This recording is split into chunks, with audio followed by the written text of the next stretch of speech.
A very good morning to one and all. Today I am going to discuss about the topic head injury. Let me introduce the topic. Every year, millions of people sustain a head injury. Most of these injuries are minor because the skull provides the brain with considerable protection. More than half a million head injuries a year, however, are severe enough to require hospitalization.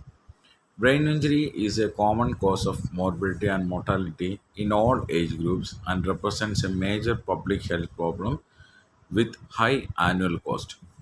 So every year there is a millions of people who are sustained with head injury. Okay, most of the injuries are minor because the skull is providing the brain with considerable protection. We already studied that the our brain is present inside the skull and it is a durable or it is a hard covering which helps to protect the brain from all the external shocks. So some of the injuries will be minor, so the people will be sustained or recover with this minor head injuries. More than half a million head injuries a year, however, are severe enough to require hospitalization. So, out of these millions, half of the million head injuries or 50% of the head injuries are become major and it require hospitalization. And it is one of the head injury or brain injury is one of the main cause of morbidity and mortality. Okay, so associated with head injury, so many disease conditions can occur, disabilities can occur. So that is a another factor which can lead to morbidity and mortality and one of the major public health problem with high annual cost. So in order to recover from head injury, it will take a lot of cost or it will take more economic uh, for recovering from this head injury. Let us see the definition. Head injury is a broad term that includes injury to the scalp, skull, or brain. So, head injury, in short, we can call it as it is an injury which is occurring to the scalp, skull, or brain. The National Head Injury Foundation defines traumatic brain injury as a traumatic insult to the brain capable of causing physical, intellectual, emotional, social, and vocational changes.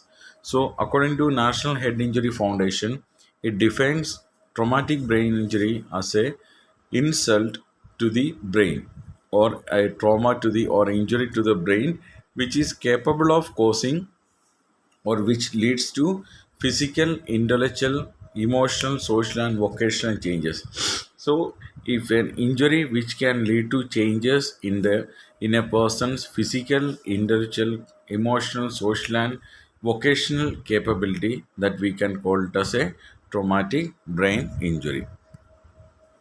Let us see the incidence. The incidence of traumatic brain injury varies by age, gender, region, and other factors. Approximately 1 million people receive treatment for head injuries every year. So, every year we can see that around 1 million people, in the introduction, we have seen that around 1 million people are receiving treatment for head injuries. Of this, 23,000 are 2,30,000 are hospitalized, 80,000 have permanent disabilities, and 50,000 people die.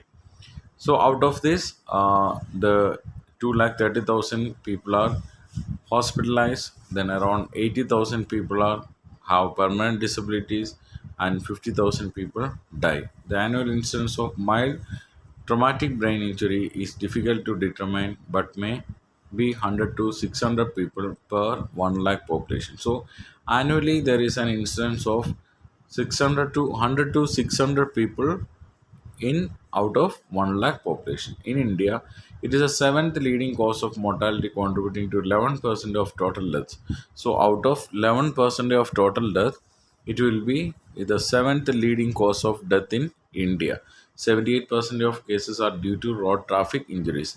In that, out of 100, around 78 percentage of this can lead to road traffic accidents. Let us see the classification. It is usually classified based on mechanism, severity, and pathological features of injury. So brain injury or head injury is mainly classified according to the severity, pathological features of the injury. Classification based on mechanism. First is according to the mechanism. Mechanism means the causative factors. First one, closed or non-penetrating injury occurs when the brain is not exposed. So the injury or the head injury in that, if the brain is not exposed, that we can call it as closed or non-penetrating or blunt injury. Open or penetrating injury occurs when an object pierces the skull and breaches the dura mater. If during the head injury, if the skull is opened with any of the sharp object or any other thing, if the skull is open and if the injury is reaching the dura mater, then we can call it as open or penetrating injury. So if the injury is going inside the skull or if it is penetrated to the dura mater, that we can call it as open or penetrating injury. Classification based on severity. So in that, mainly we are assessing the Glasgow Coma scale. So mild, that means Glasgow Coma scale will be the score will be 13 to 15, uh, and less than 1 day, then loss of consciousness 0 to 30 minutes. Okay, then moderate Glasgow Coma scale is 9 to 12, more than 1 to 7, less than 7 days, and more than 30 minutes to 24 hours conscious level. Then severe 3 to 8 score, more than 7 days, patient is admitted. Then patient traumatic amnesia, okay, patient is in traumatic amnesia. Then if the loss of consciousness more than 24 hours, that we can call it as severe head injury. So in the below they have given that GCS means Glasgow Coma scale, PTA means post traumatic amnesia, then loss of conscious means LOC means loss of consciousness. So according to this table, they have categorized this head injury on severity: mild, moderate, and severe. Let us see based on pathological feature of the injury. First one, extraaxial. Lesions can be extraaxial, that is occurring within the skull but outside of the brain. So we know that brain is present inside the skull, and inside the brain there are so many areas are there or higher centers are there. So extraaxial means there is a lesion or injury occurring on the extraaxial region. That means occurring within the skull but outside of the brain. It is occurring inside the skull but not inside the brain. It is just outside the brain. Intraaxial means lesion occurring within the brain tissue. If the lesion or the injury is affecting the brain tissue, that we can call as intraaxial. Then next one is concussion. A concussion is head trauma that may result in loss of consciousness for 5 minutes or less and retrograde amnesia. There is no break in the skull or dura mater and no visible damage on CT or MRI scan. So concussion means it's a kind of head trauma where it can result in loss of consciousness for 5 minutes or less than 5 minutes and retrograde amnesia. It can lead to loss or a short time memory loss, and also the person will go for loss of consciousness for 5 to 5 minutes or less than 5 minutes. And during taking or while taking the CT scan or MRI, there will not be any presence of damage. Then contusion. Contusions damage the brain itself, causing multiple area of petechial and punctate hemorrhage and bruised areas. So in contusion means that is also occurring inside the brain.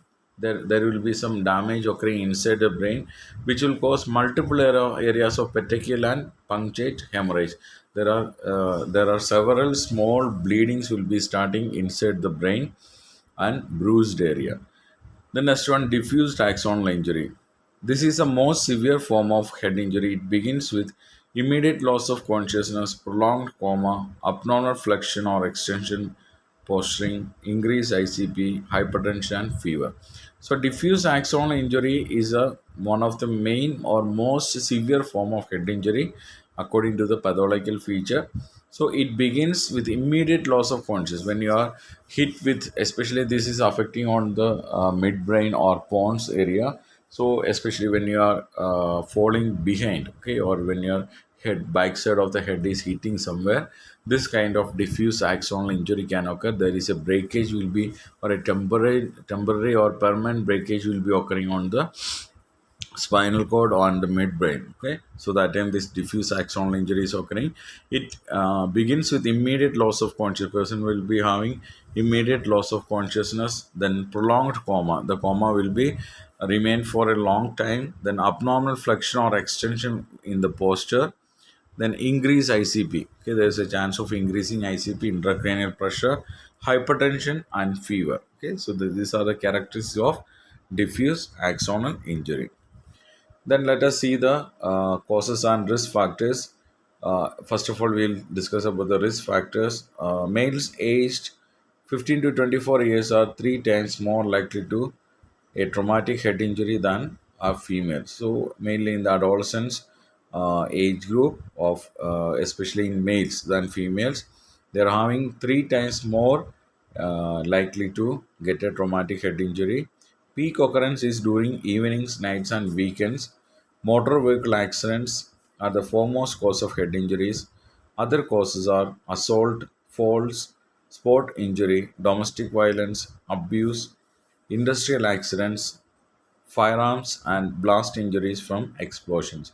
So these are the possible causes which can lead to head injury. Okay, like assault, any social violence, then falls if you are falling from a particular height, sport injury when you get injured during some sports events, then domestic violence if you are fighting with some others, okay, or any personal fights, then abuse, okay, then industrial accidents while doing while in the occupational time, if you are hit with some of the missions and all, then firearms, okay, during the fire explosion, blast injuries, okay, during blast injuries. These are the main causes which can lead to head injury. Then risk factors including alcohol abuse, drug abuse, careless driving, using cell phones while driving, not wearing helmets, failure to wear seat belt and protective gear, and improper use of weapons. So these are the risk factors which can lead to head injury. If you consume alcohol, it can lead to imbalance or some imperfection in your activities. Then drug abuse, it can also lead to some neurological deformities, dysfunctions. Then careless driving, if you are not properly driving, can lead to car accidents. Then using cell phones while driving, that means negligence. Then not wearing helmet, failure to wear seatbelt and protective gear. Protective gear means, for example, while doing cycling also we have to wear the helmet, and we have to wear the knee part, okay, or elbow part. It will help you to prevent injury from the from while falling. Then improper use of weapons, if you are not trained in using weapons, that can lead to some kind of injuries. Okay, so these are the risk factors. Let us see the mechanism and pathophysiology. First, we will discuss about the mechanism. Head injuries are caused by a sudden force to the head. So, how the head injury is occurring? It is happening due to a sudden force occurring to the head. The results are complex. Three mechanisms contribute to head injury. There are mainly three mechanisms which can lead to head injury after a fall or after met with an accident. So first one, acceleration. Acceleration means it is related with speed.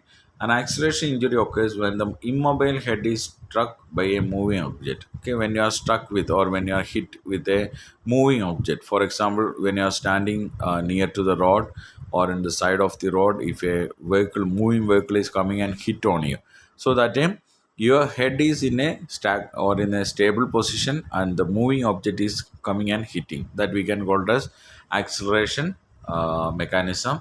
So the moving object is coming and stucking to the immobile head, so that a head injury will occur. Then deceleration, if the head is moving and hit on a immobile object, a deceleration injury is occurring. For example, when you are running, okay, running through a floor, or when you are participating in some sports, you are running, that means your head is moving and it is going to hit to a immobile object. Okay, when you are hit on a wall, or when you are hit on a rock, okay, so that this deceleration mechanism will occur or injury will occur.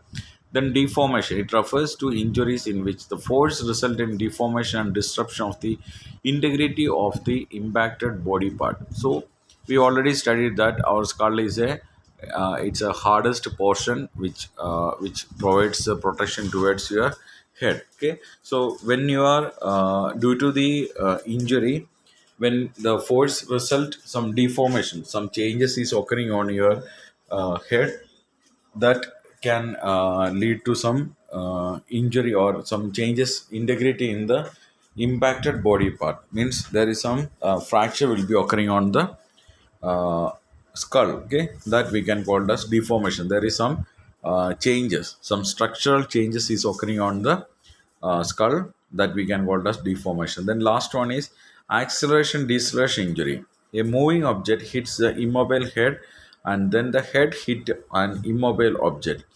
This injury are also associated with rotation injury, where the brain is twisted within the skull.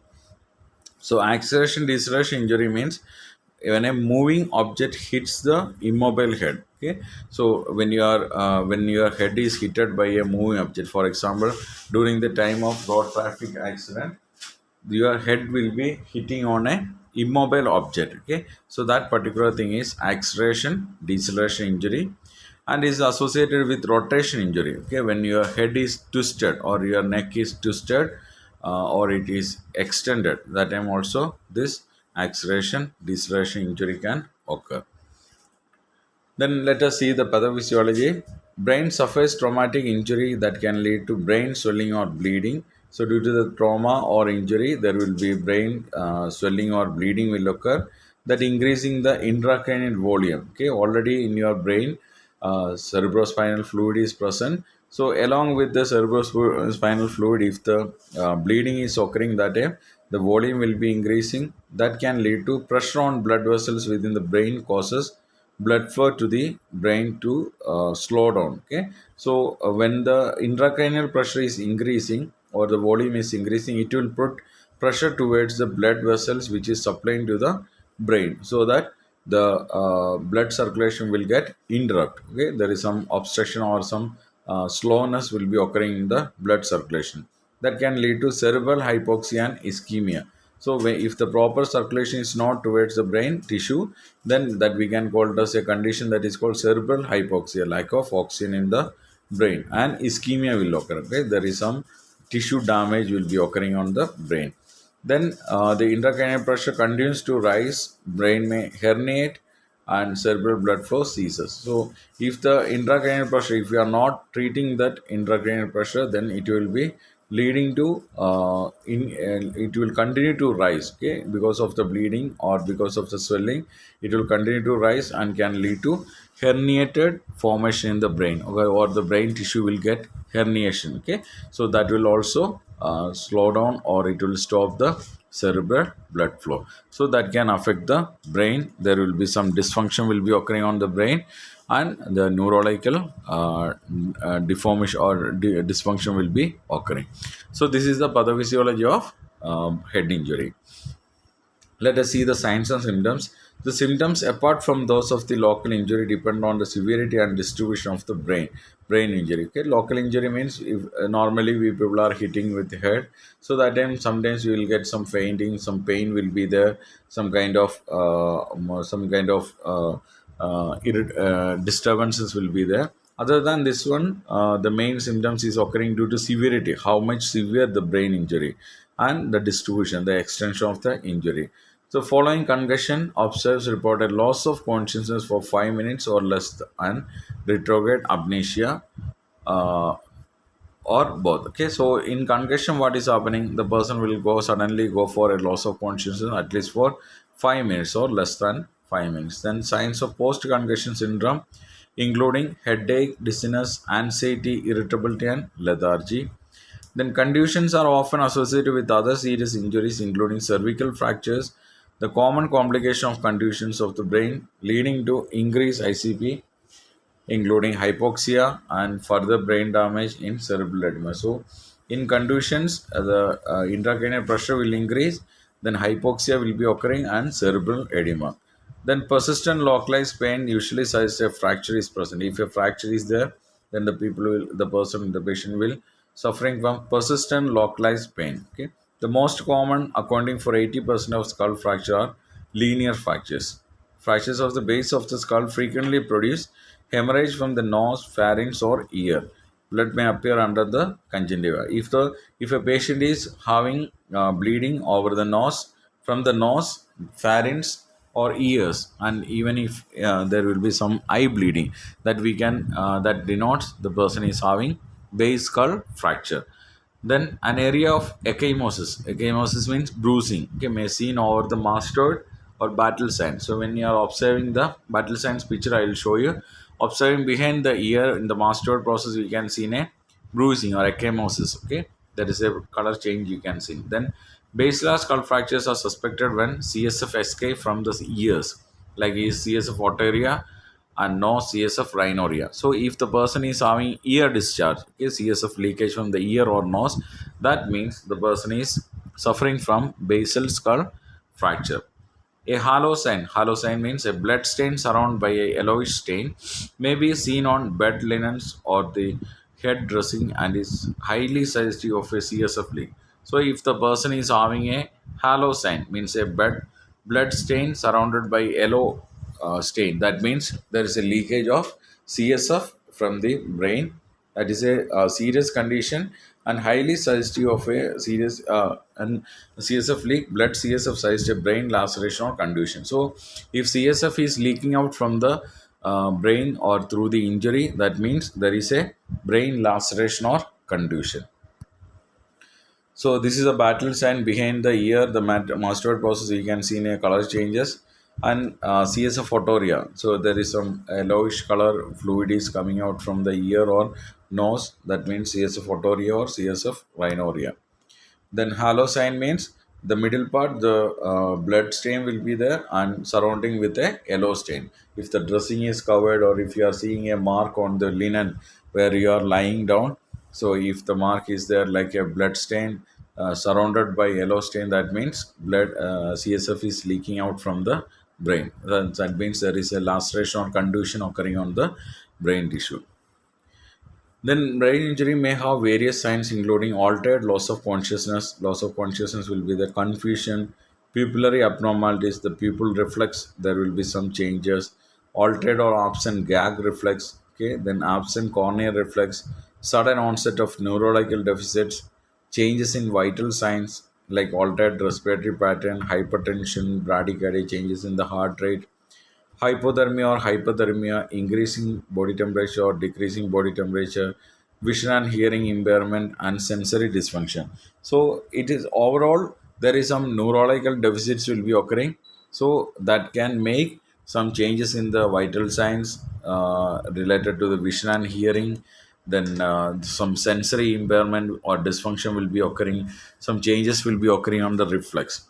In acute or subacute subdural hematoma, changes in level of consciousness, papillary signs, hemiparesis, that means weakness, okay, half of the body weakness, coma, hypertension, bradycardia, and slowing respiratory rate are signs of expanding mass. Okay, if it is increasing, then it can lead to this kind of changes. Okay, then chronic subdural hematoma. Hematoma means clot. Okay, a brain clot. Okay, may result in severe headache, alternating focal neurologic signs, personality changes, mental deterioration, focal seizures. So, in subdural hematoma, it will mainly affecting the psychological aspect of a person. Mainly, they are having severe headache, there is some alteration in the focal neurologic signs. Personality changes will be because the person will get more irritated. Mental deterioration will be there. They can't able to tell about their surroundings or they are not aware about the environment, and focal seizures also will be occurring. So these are the main signs and symptoms you can see in head injury people. So this is a hematoma, subdural hematoma and epidural hematoma. So this is a brain hematoma. Inside the brain you can see the hematoma.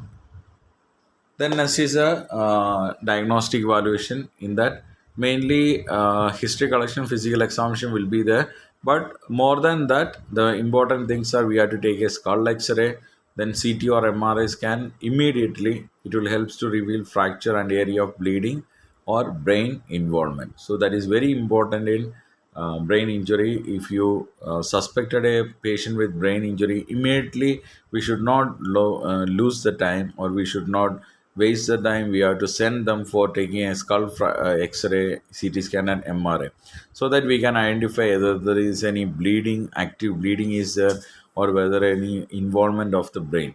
Then functional imaging like PET scan can measure cerebral blood flow or metabolism. Okay, positron emission tomography will helps to identify the cerebral blood flow or metabolism, inferring neuronal activity in specific region and potentially helping to predict outcome. So PET scan that helps to identify any cerebral blood flow disturbances, then any neuronal activity disturbances, and what are the possible outcome can occur. Okay. Then electroencephalography and transcranial Doppler may also be used. This will helps to identify the electrical impulses in the brain, how it is working, or the function of the brain. Also, we can identify, and also the blood flow. With the help of cerebral Doppler scan, we can identify the blood flow towards the brain. Then lumbar puncture will helps to assess the bleeding within the subarachnoid space. So if there is any bleeding in the subarachnoid space, definitely while doing lumbar puncture, you can see the presence of blood in the CSF. So that means there is some subarachnoid space bleeding is there. Then cerebral angiography may also be used to identify an intracerebral hematomas and cerebral conduction. So, in order to identify whether there is any hematoma or conduction, we have to do the cerebral angiography. It is a study of the cerebral blood vessels, okay, arteries and veins. So these are the diagnostic evaluation. Then next one is medical and surgical management. In the management, we are discussing about medical and surgical management.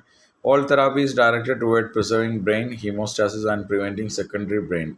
Okay, whatever treatment we are providing or whatever management we are doing, it should be directed towards preserving brain. The main goal is to preserve brain homeostasis. Okay, the normal mechanisms of the brain we have to preserve, and preventing secondary brain injury. Due to this primary brain injury, we should try to avoid secondary brain injury. For example, if the intracranial pressure is increasing, it can put compress the brain tissues, and it will go for some other kind of injuries. Then management involves supportive care. First of all, supportive care we have to provide. Then control of ICP. Then maintenance of fluid and electrolyte balance. Okay, these are the main management we have to do in the immediate stage. Supportive care we have to provide. Then control of ICP, intracranial pressure, then maintenance of fluid and electrolyte balance. For this one, we can provide administration of antihypertensive drugs. It will help to reduce the hypertension. Then administration of antipyretic, because there is a chance of inflammation. So there is a chance of increasing temperature. So in order to prevent that one, antipyretic, then analgesic to control pain. Diuretics, it will helps to balancing the fluid inside the brain. Then anticonvulsants helps to relieve from, or it will helps to prevent the risk of seizure or epilepsy. Then sedatives, which will helps to reduce the brain activity. Then paralytic agents or muscle relaxants, this also will helps to reduce the brain activity, because in a brain injury person, first and foremost we have to make the person calm and relaxed. Okay, if their body is active or if they are doing some activities, then the brain will function more and can lead to more injuries. Okay, then antacids, stool softness, and antibiotics to prevent infection. So these are the main pharmacological management we are providing for brain injury patient. Then increased ICP is managed by adequate oxygenation. Proper oxygenation or ventilation will helps to manage the ICP. Then mannitol. Mannitol is a loop diuretic which will helps to reduce the intracranial pressure. Then ventilator support, hyperventilation, elevation of head of the bed. So while elevating the head of the bed, that will helps to reduce the fluid flow into the brain, and thereby ICP will reduce.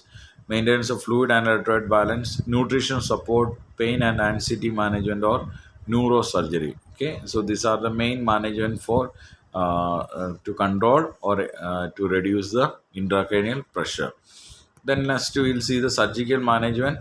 It includes the treatment of choice for epidural hematoma and large acute subdural hematoma is surgical evacuation. So, in case if the bleeding is stops and it's change converted to hematoma or blood clot, it is very necessary to remove the blood clot as soon as faster, because if the blood clot is remain in the brain, it can lead to further damage or it can lead to necrosis or ischemia of the brain tissue. So we have to evacuate surgically. We have to evacuate or drain the blood clot. So for this, we can perform burhole or craniotomy.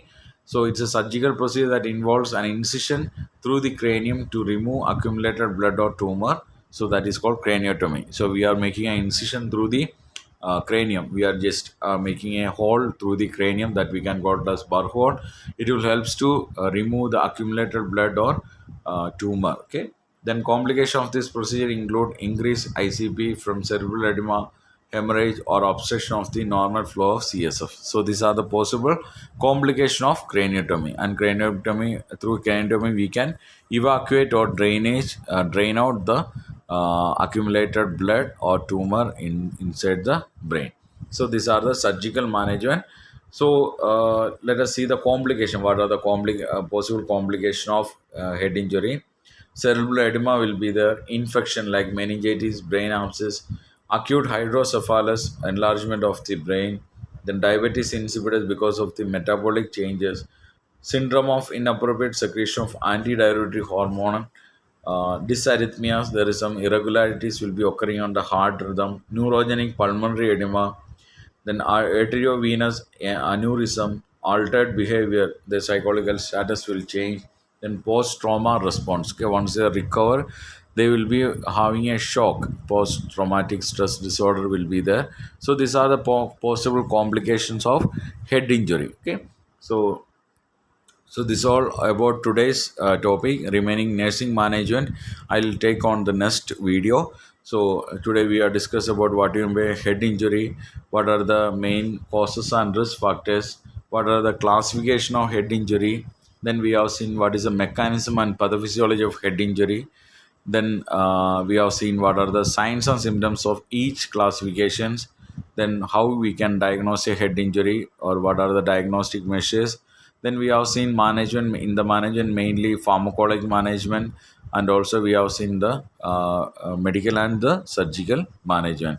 Then lastly we have seen the complications. So this is all about today's topic.